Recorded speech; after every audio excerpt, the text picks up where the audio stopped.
Hi, this is Frank Cohen.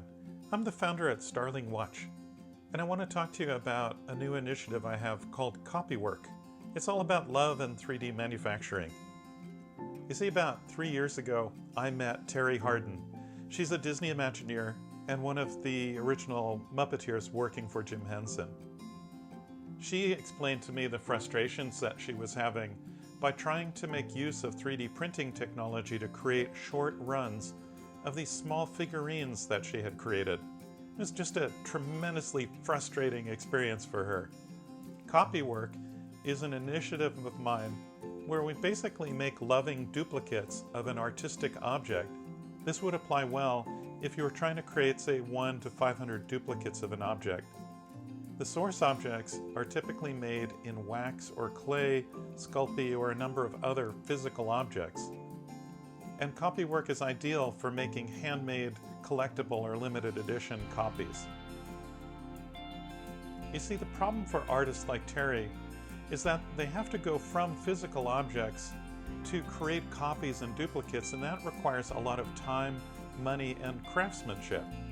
Yeah, the way that they're going from, say, a wax object or a clay object to create duplicates in resin would be to create silicon molds and then to hand pull the resin out of those silicon molds, and that actually takes a really delicate touch and a whole lot of experience to get it right. So from Terri's words to my ears, she said, "I'm used to working in very fine detail with wax, and I'll never make models in the computer." Copywork solves this problem for artists, and we do it by having a simple 4-step Copywork process. The first is that the artist typically will use wax or clay or some other physical medium to create the object.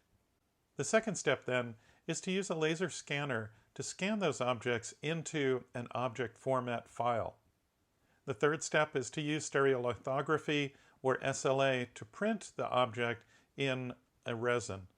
And the fourth step then is to take those resin printed parts and clean them up and to color them, maybe by painting them or by staining them.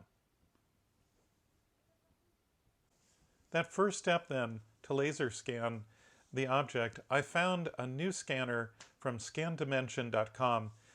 You place the small object in front of it, it creates a 3D OBJ file. It takes maybe 10 minutes to do the scan.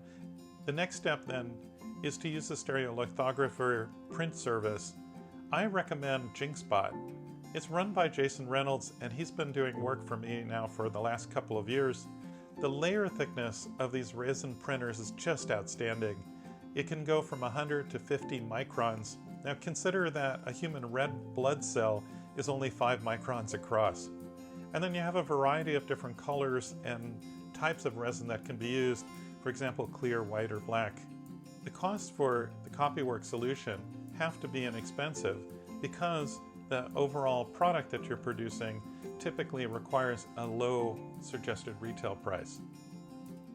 Now the printing solution then would come from a service bureau like jinkspot.com by Jason Reynolds. You send them that OBJ file that the laser scanner has created, and they print the objects and send them to you in the mail. The prices are inexpensive and depend on the quantity of objects that are being produced. Now my question from the start of working with Terri is whether she would accept the quality of the work that was produced. And the early tests that we ran, say 2 years ago, did not meet with her approval.